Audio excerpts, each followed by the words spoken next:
akhwati fillah rahimani wa rahimakumullah. Insyaallah kita akan melanjutkan surah Al-Hasyr. Nasta'inu billah, kita memohon pertolongan kepada Allah Subhanahu wa taala, semoga hari ini kita bisa menyelesaikan ayat surah Al-Hasyr ayat 11 sampai selesai. Baik, a'udzubillahi minasyaitonir rajim. Bismillahirrahmanirrahim. Qala Allahu azza wa jalla, Allah Subhanahu wa taala berfirman, "Alam tara ilal ladzina nafaqu yaquluna li ikhwanihim alladhina kafaru min ahlil kitab لئن أخرجتم لنخرجن معكم ولا نطيع فيكم أحدا أبدا وإن قتلتم لننصرنكم والله يشهد إنهم لكاذبون." Akhwati fillah yang dimuliakan oleh Allah Subhanahu wa taala, di sini Allah Subhanahu wa taala, teman-teman, menyebutkan tentang sifat orang-orang munafik. Mereka itu ketika berada di dunia, mereka akan mengambil orang-orang Yahudi dijadikan sebagai temannya, dijadikan sebagai saudaranya. Dan yang dimaksud di sini adalah orang-orang Yahudi min ahlil kitab, adalah orang-orang Yahudi. Dan mereka mengatakan kepada orang-orang Yahudi, "La in ukhrijtum lanakhrujanna ma'akum." Wahai orang-orang Yahudi, kata orang-orang munafik, kalau engkau diusir, niscaya kami pun akan keluar bersamamu. Wala nuti'u fikum ahadan abada. Dan orang-orang munafik mengatakan kepada orang yang Yahudi, kan kami selama-lamanya tidak akan patuh kepada siapapun yang berusaha untuk menyusahkannya atau untuk mengeluarkan kami, kata orang-orang munafik. Wa in qutiltum lanansurannakum. Wahai orang-orang Yahudi, jika engkau diperangi, pasti kami akan membantu. Lihat janjinya orang-orang munafik, teman-teman, kepada orang Yahudi. Mereka berjanji dengan 3 poin. Poin yang pertama, kata mereka, orang Yahudi, kalau engkau diusir, kami pun akan keluar. Kalau seandainya misalnya di Madinah ini yang memimpin adalah bukan kalian, maka kami tidak akan patuh kepada orang yang memimpin kita. Dan yang ketiga, orang-orang munafik mengatakan, kalau misalnya engkau wahai orang-orang Yahudi diperangi, pasti kami akan membantumu. Nah, dan Allah Subhanahu wa taala yashhadu innahum lakadzibun. Subhanallah, Allah Azza wa Jalla yang mengetahui hatinya orang-orang munafik. Allah memberitahukan Nabi kita Muhammad sallallahu alaihi wasallam dan kita semuanya bahwasanya orang-orang munafik mereka itu adalah orang-orang yang berdusta.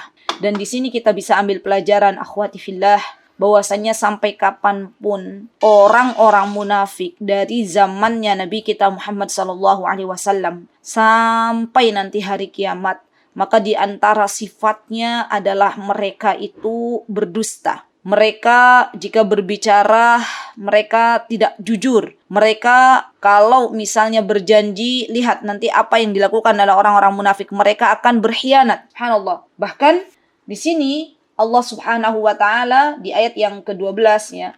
Allah Subhanahu wa taala memberitahukan kepada kita semuanya, la in ukhriju la yakhrujuna ma'ahum. Katanya Allah Subhanahu wa taala ya, sungguh mereka itu ya, orang-orang munafik itu tidak akan keluar bersama mereka. Dan ketika orang-orang Yahudi diperangi juga mereka tidak mau menolong. Lihat, subhanallah, Allah zat yang maha tahu bagaimana hatinya orang-orang munafik. Mereka itu hanya berkata-kata manis ya di depan orang-orang Yahudi. Padahal ketika benar orang Yahudi itu diperangi oleh Rasulullah SAW, maka mereka tidak menolong. Ketika orang-orang Yahudi Bani Nadir diusir akhirnya dari kota Madinah, mereka juga tidak keluar dari kota Madinah. Subhanallah. Kemudian wala in nasaruhum la yuwallunnal adbar thumma la yunsarun. Lihat, dan ini catatan bagi kita semuanya ya teman-teman. Orang-orang munafik itu, mereka itu senantiasa gak berani. Mereka itu kalau misalnya mereka hanya bisa bicara, tapi sejatinya nih mereka itu berpaling lari ke belakang. Kemudian mereka tidak akan mendapatkan pertolongan. Dan ini menjadi sebuah sifat orang-orang munafik ya, kapanpun dan dimanapun sampai hari kiamat. Jadi jangan sampai kita percaya kepada orang-orang munafik, karena memang Allah Subhanahu wa taala telah memberitahukan sifat-sifatnya orang-orang munafik. Subhanallah. Dan semoga kita dijauhkan sejauh-jauhnya oleh Allah Subhanahu wa taala dari sifat-sifat munafik. Kemudian Allah Subhanahu wa taala berfirman ayat yang ke-13, la antum ashaddu rahbatan fi sudurihim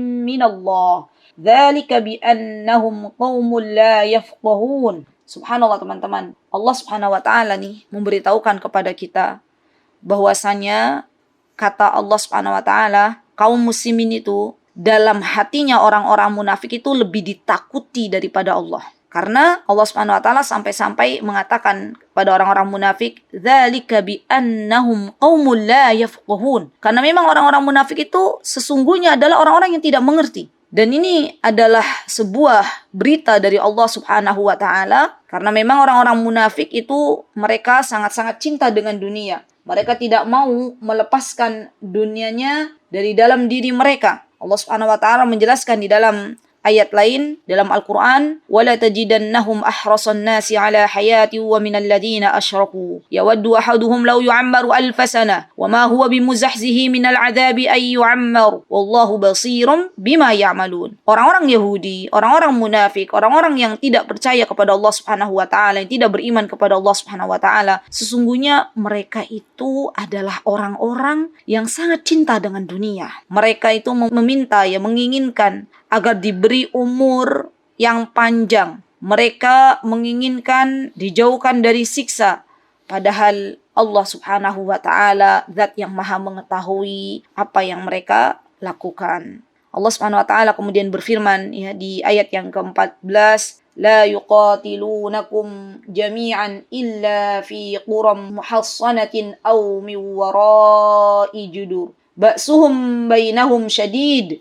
Kata Allah Subhanahu wa taala, mereka itu tidak akan memerangi engkau wahai orang-orang muslimin kecuali mereka berada di balik kampung-kampung atau benteng. Jadi memang mereka itu sebenarnya teman-teman tidak ada nyali dalam menghadapi orang-orang muslimin ya. Dalam menghadapi kaum muslimin mereka itu orang-orang yang sangat-sangat takut. Kecuali mereka itu kalau mau menghadapi kaum muslimin mereka menghadapinya dari belakang benteng-benteng. Istilahnya nggak gentleman gitu loh. Nggak langsung maju tapi mereka dari belakang ya. Ba'suhum bainahum syadid. Bahkan nih permusuhan di antara mereka itu adalah permusuhan yang luar biasa. Jadi sesungguhnya teman-teman orang-orang munafik, orang-orang kafir itu mereka saling berselisih. Kita tahu sekarang ya, subhanallah, Allah menyibukkan orang-orang kafir dari negara Ukraina dan orang-orang kafir dari negara Rusia. Itu mereka saling berselisih, mereka saling berperang hanya untuk memperebutkan dunia. Dan ini terjadi di zaman kita sekarang dan akan terjadi sampai hari kiamat. Ketahuilah bahwasanya yang namanya persaudaraan yang hakiki itu hanya dimiliki oleh kaum muslimin. Orang-orang kafir,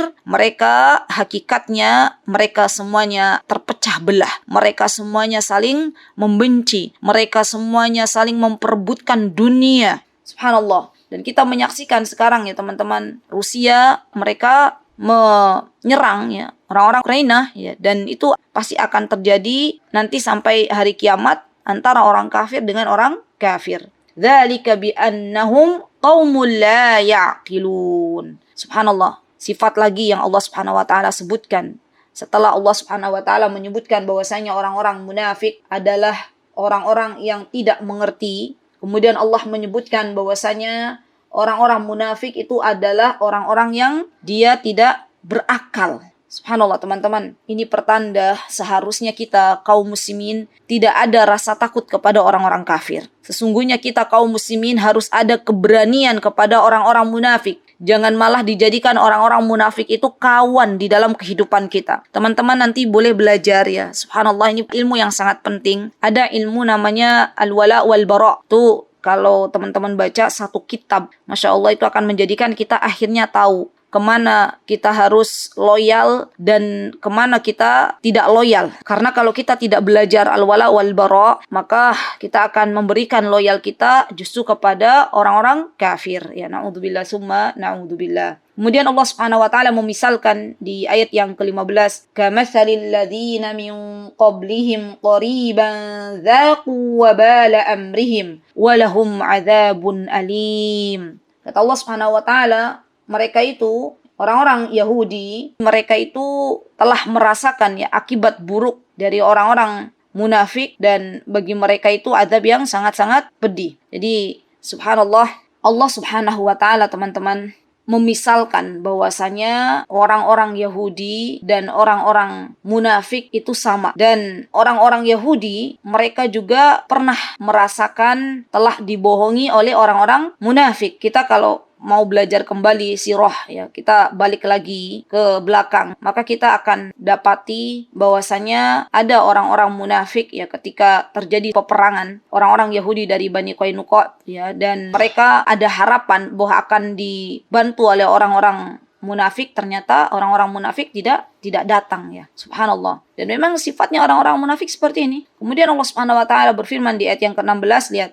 Kamathali syaitan. Ini pelajaran untuk kita semuanya. Kamathali syaitan idh qala lil insani kfur. Falamma kafara qala inni bari'um mink. Inni akhafullaha rabbal alamin. Subhanallah. Allah Azza wa Jal, teman-teman, memberikan perumpamaan janji manisnya orang munafik yang dikatakan kepada orang Yahudi bahwasanya kita akan menolong, kita akan keluar bersama kalian. Kalau ada apa-apa dengan kalian, kita siap membantu. Itu hanyalah janji manis yang tidak akan pernah mereka tepati. Dan ini sama seperti syaitan yang memberikan janji-janji manisnya kepada manusia, dan nanti kelak di akhirat syaitan-syaitan ini ketika mengetahui bahwasanya orang-orang yang diajaknya masuk ke dalam neraka, dan nanti orang-orang yang diajak oleh syaitan masuk ke neraka berkata kepada Allah Subhanahu wa taala, maka syaitan akan mengatakan inni bari'um mink. Kata syaitan, sesungguhnya aku berlepas dari kamu. Subhanallah. Nah, ini teman-teman ngeri ya. Jadi subhanallah, yang namanya syaitan, yang namanya iblis itu di dunia mereka senantiasa mengajak kepada manusia untuk bermaksiat kepada Allah Subhanahu wa taala. Mereka mengajak untuk kita manusia sebagai hamba Allah akhirnya lalai dari mengingat Allah Subhanahu wa taala. Waktu kita dihabiskan bukan untuk berzikir kepada Allah, tapi kita melihat sesuatu yang justru dilarang oleh Allah Subhanahu wa taala. Kita habis waktu kita hanya untuk mengikuti godaan-godaan syaitan, yang nanti besok ketika manusia-manusia yang diajak oleh syaitan yang masuk ke dalam api neraka, mereka tidak akan datang ya. Syaitan itu tidak akan mau mengatakan atau tidak mau bertanggung jawab atas apa yang mereka lakukan dulu di dunia. Dan syaitan iblis ini sesungguhnya mereka takut kepada Allah Subhanahu wa taala. Jadi hati-hati teman-teman semuanya, ini nasihat untuk diri saya dan sahabat-sahabatku. Ketahuilah bahwasanya yang namanya iblis, yang namanya syaitan, itu mereka menginginkan kita untuk jauh dari Allah Subhanahu wa taala. Dan hati-hati juga ketika syaitan, ya ketika iblis memberikan janji-janji manisnya kepada orang yang belum menikah, ya pasangan laki-laki dan perempuan. Syaitan menjanjikan kepada pasangan-pasangan di zaman sekarang untuk berpacaran ya. Akhirnya mereka, dua pasangan sejoli ini, akhirnya mereka masuk ke dalam perzinahan ya. Kemudian satunya hamil, naudzubillah summa naudzubillah, dan itu adalah godaan-godaan syaitan ya. Ketika wanita ini hamil, maka syaitan dia berlepas diri. Subhanallah. Dan hati-hati akhwati fillah, sesungguhnya jebakan-jebakan syaitan ini sangat-sangat halus. Godaan syaitan ini dia bisa menjadikan manusia akhirnya jatuh ke dalam api neraka. Dan hati-hati juga bagi kita para penuntut ilmu, jangan sampai hati-hati kita, niat kita akhirnya bukan untuk mencari ridha Allah, tapi ternyata niat-niat kita dalam menuntut ilmu itu hanya mencari sesuatu dari dunia. Godaan syaitan ini sangat-sangat luar biasa. Baik, kemudian Allah Subhanahu wa taala berfirman di ayat yang ke-17, "Fakana 'aqibatahuma annahuma fin nari khalidaini fiha wa dzalika jazaa'udz dzalimin." Lihat, manusia dan syaitan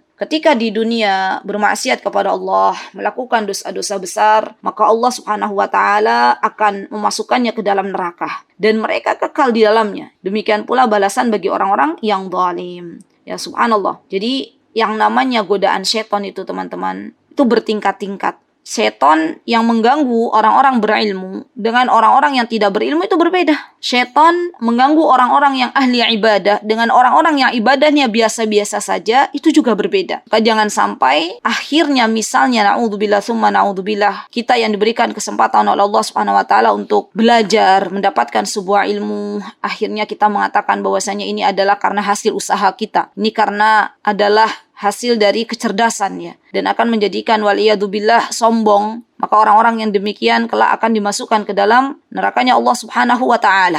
Apalagi sampai tidak mengakui bahwasanya apa yang Allah berikan itu bukan berasal dari Allah Subhanahu wa taala.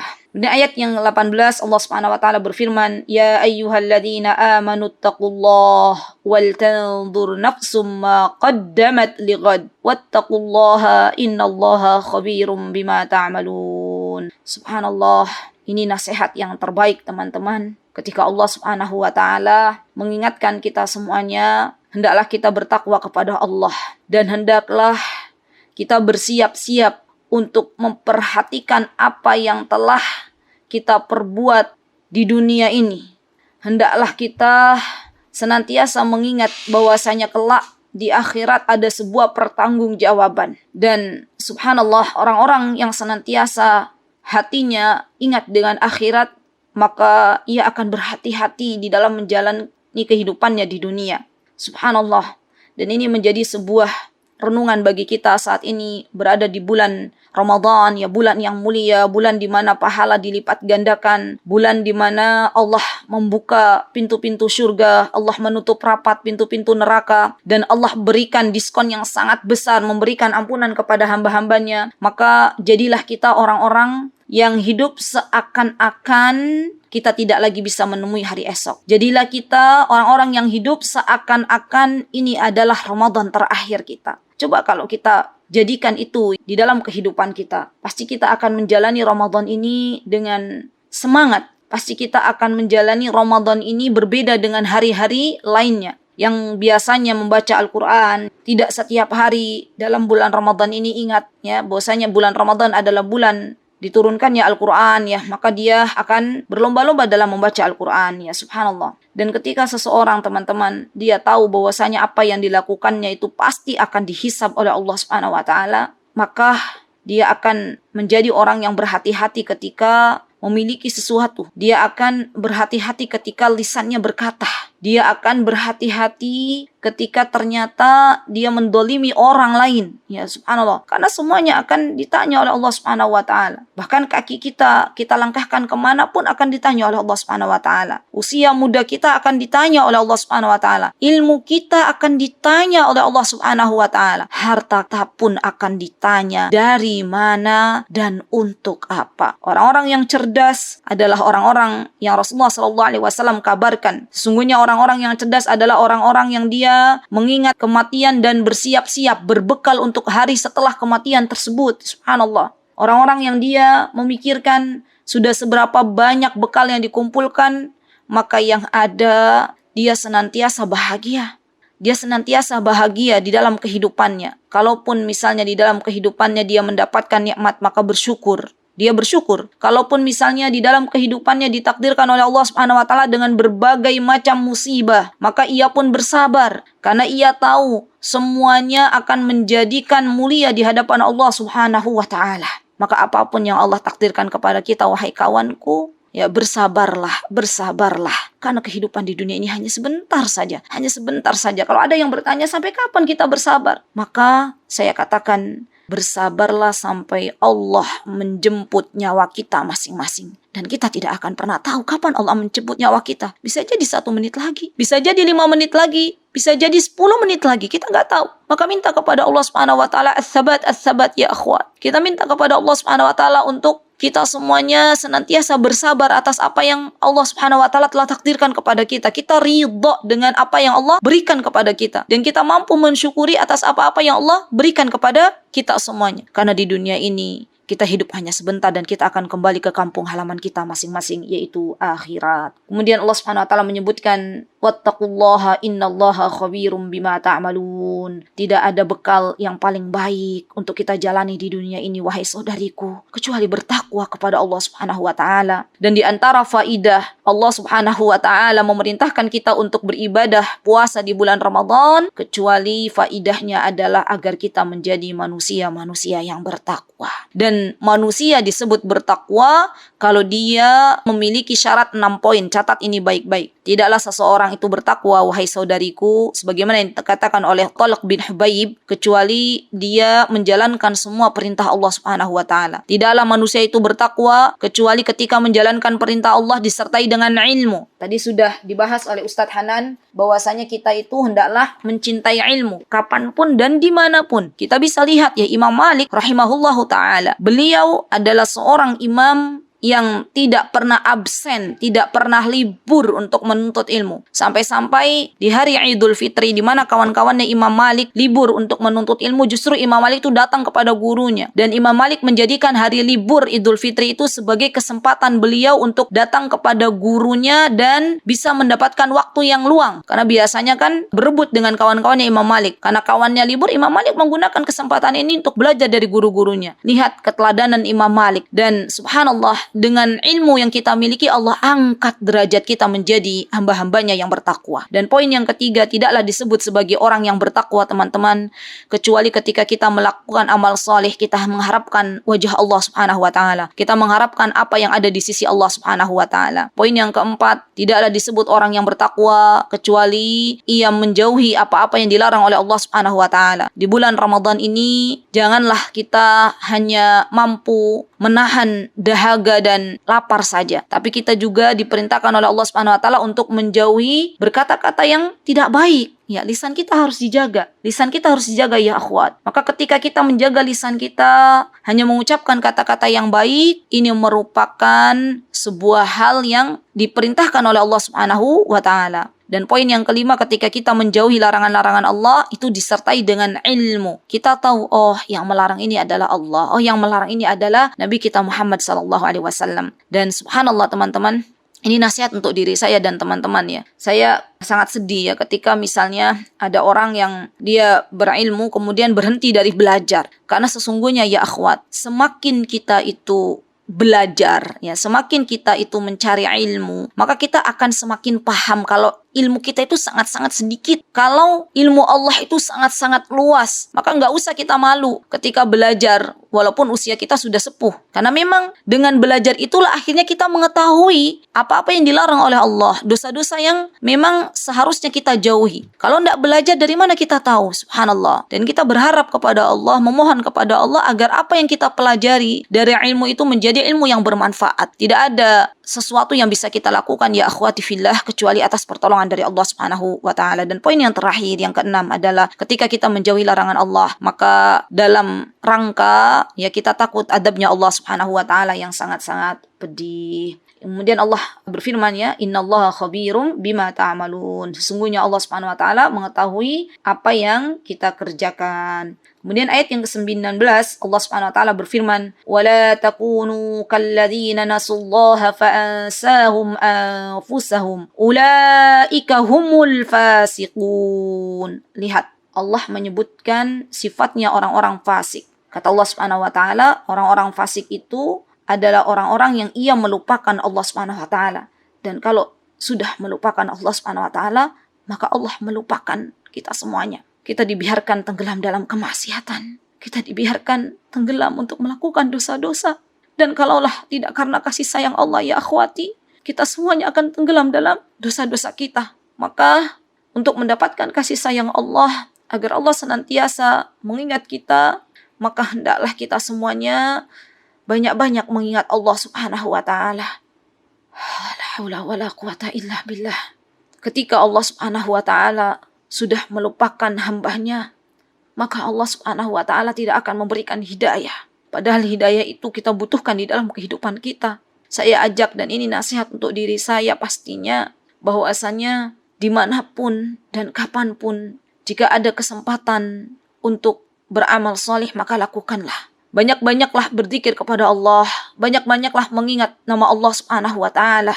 Banyak-banyaklah kita membaca Al-Quran. Bagi teman-teman yang saat ini posisinya sedang haid ya, maka walaupun tidak bisa saum, maksimalkan waktu untuk banyak-banyak mengingat Allah Subhanahu wa taala. Dan mengingat Allah itu teman-teman, subhanallah, dalam rangka beribadah kepada Allah Subhanahu wa taala. Prioritaskan amalan hati kita. Bagi siapapun yang saat ini sedang tidak berpuasa di bulan Ramadan karena misalnya ada udzur nifas ataupun haid, maka perhatikan amalan hati. Karena Allah Subhanahu wa taala menjanjikan bagi siapapun yang dia bisa menjaga amalan hatinya, bagi siapapun yang dia beriman kepada Allah Subhanahu wa taala, maka Allah Subhanahu wa taala akan menghapus dosa-dosanya. Subhanallah. Coba kita lihat sebagaimana Rasulullah SAW mengatakannya, "Man qama ramadhana imanan wa ihtisaban, ghufira lahu ma taqaddama min dambihi." Rasulullah SAW menggabungkan siapa yang ingin diampuni dosa-dosanya oleh Allah Subhanahu wa taala di bulan Ramadan ini, dosa-dosa yang telah lalu, maka kata Rasulullah SAW, hendaklah dia beriman, hendaklah dia yakin bahwasanya perintah untuk beribadah puasa di bulan Ramadan ini datangnya dari Allah Subhanahu wa taala. Ini masalahnya dengan hati lagi, dengan keyakinan. Yang kedua kata Rasulullah SAW, hendaklah dia ihtisab. Ihtisab ini adalah kita mengharapkan ridha Allah Subhanahu wa taala. Kita mengikhlaskan saum kita, mengikhlaskan bacaan Al-Qur'an kita, mengikhlaskan sedekah kita hanya untuk mengharapkan wajah Allah Subhanahu wa taala. Dan ini lagi-lagi teman-teman berhubungan dengan amalan hati dan menjadi sebuah kewajiban bagi kita untuk memperbaiki hati kita masing-masing. Karena apabila hati kita itu baik, apabila hati kita itu sehat, kata Imam Ibnul Qayyim, maka sesungguhnya kita akan dimudahkan oleh Allah Subhanahu wa taala untuk banyak-banyak beribadah kepada Allah Subhanahu wa taala. Bahkan Utsman bin Affan mengatakan, kalaulah hati kita itu jernih wahai kawanku, sesungguhnya kita tidak akan pernah bosan dari yang namanya membaca Al-Qur'an. Saat ini kalau kita membaca Al-Qur'an baru sebentar sudah bosan, maka tengok hati kita, sudah seberapa sakitkah hati kita ya. Kalau sampai di bulan Ramadan ini ternyata tidak membuat kita semangat dalam beribadah kepada Allah, padahal setan-setan dibelenggu, maka kita tengok hati kita masing-masing. Subhanallah. Kemudian Allah Subhanahu wa taala menyebutkan di ayat ini, ulaika humul fasiqun. Mereka itu adalah orang-orang yang fasik. Ada sebuah doa yang diajarkan oleh Rasulullah SAW ya, dan doa ini saya suka banget gitu ya. Boleh nanti teman-teman baca doanya, Allahumma habib ilainal iman. Kalau pakai domir saya, Allahumma habib ilayyal iman wa zayyinhu fi qulubina. Kalau pakai domir saya, wa zayyinhu fi qalbi wa karrih ilainal kufra wal fusuq wal isyan waj'alna minar rasyidin. Saya baca domirnya nahnu ya, Allahumma habib ilainal iman. Ya Allah, jadikanlah kami itu orang-orang yang mencintai keimanan. Wa zayyinhu fi qulubina, dan jadikanlah keimanan itu sebuah hiasan di dalam hati-hati kami. Wa karrih ilainal kufra wal fusuq wal isyan, dan jadikanlah kami itu wahai Rabbku orang-orang yang membenci kekafiran, orang-orang yang membenci kefasikan, orang-orang yang membenci kemaksiatan. Waj'alna minar rasyidin, dan wahai Rabbku jadikanlah kami itu orang-orang yang Engkau beri petunjuk. Subhanallah, taufiknya Allah, petunjuknya Allah itu sangat-sangat kita butuhkan di dalam kehidupan kita. Kalaulah tidak karena taufiknya Allah, maka kita akan disesatkan oleh Allah Subhanahu wa taala. Kalaulah bukan karena petunjuk Allah Subhanahu wa taala kepada kita hari ini, maka kita tidak akan bisa mendatangi majelis ilmu. Kita tidak akan bisa beribadah untuk menjalankan puasa di bulan Ramadan ini. Maka minta kepada Allah, banyak-banyak minta ya, agar kita dijadikan oleh Allah Subhanahu wa taala orang-orang yang diberikan petunjuk. Kemudian ayat yang ke-20 Allah Subhanahu wa taala berfirman, la yastawi ashabun nari wa ashabul jannah. Ashabul jannati humul faizun. Lihat, subhanallah. Di sini Allah menegaskan kembali bahwasanya tidak sama nih para penghuni-penghuni surga dengan para penghuni-penghuni neraka. Bahkan tidak sama amal yang dilakukan oleh calon-calon penghuni surga dengan calon-calon penghuni neraka di dunia ini tidak sama.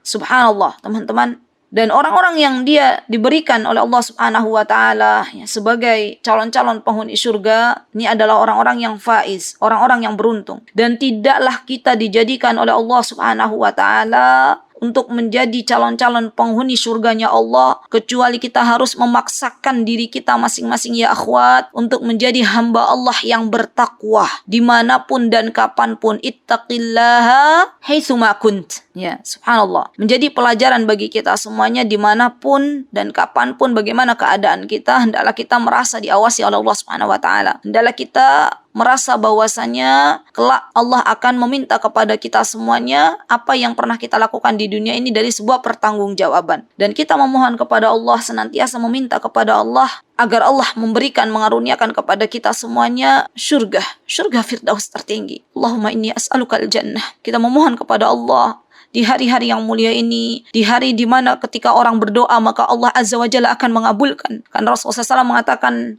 termasuk di antara orang yang doanya dikabulkan oleh Allah adalah as-shaimu hatta yuftir, orang-orang yang dia berpuasa sampai dia berbuka. Maka jadikan di antara doa kita teman-teman adalah meminta surganya Allah Subhanahu wa taala. Allahumma inni as'alukal jannah wa a'udzubika minan nar. Ya Allahumma inni as'alukal jannah wa ma qaraba ilaiha min qaulin aw amalin wa a'udzubika minan nar wa ma qaraba ilaiha min qaulin aw amalin. Itu doa-doa kita. Jadi lisan-lisan kita ini di bulan Ramadan perbanyak untuk berdoa kepada Allah Subhanahu wa taala, meminta kemaslahatan, meminta al-afiyah. Allahumma inna nas'aluka al-'afwa wal 'afiyah fid dunya wal akhirah. Dan ini penting ya teman-teman. Meminta keselamatan di dunia dan di akhirat ini adalah sesuatu yang dianjurkan oleh Rasulullah sallallahu alaihi wasallam. Artinya ketika seseorang itu meminta keselamatan di akhirat, dia telah dijauhkan oleh Allah Subhanahu wa taala dari api neraka. Pernah ada seorang laki-laki datang kepada Rasulullah SAW. Ya Rasul, kata laki-laki ini, ya Rasulullah, ajarkan aku doa di mana doa itu adalah sesuatu yang baik. Rasulullah SAW mengatakan, salillahul afwa wal afiyah fid dunya wal akhirah. Minta kepada Allah al-afiyah di dunia dan di akhirat. Laki-laki ini datang lagi kepada Rasulullah di hari yang kedua. Wahai Rasulullah, aku mohon diajarkan sebuah doa. Maka Rasulullah SAW mengatakan, seperti yang kemarin, salillahul afwa wal afiyah fid dunya wal akhirah. Ya mintalah kepada Allah keselamatan untukmu di dunia dan di akhirat. Dan hari yang ketiga pun laki-laki ini kembali kepada Rasulullah dan bertanya kepada Rasulullah, ya Rasulullah, ajarkan doa untukku. Rasulullah SAW menjawab dengan hal yang sama seperti hari-hari kemarin. Rasulullah SAW memerintahkan salillahul afwa wal afiyah fid dunya wal akhirah. Maka kita memohon kepada Allah, Allahumma inni as'alukal afwa wal afiyata fid dunya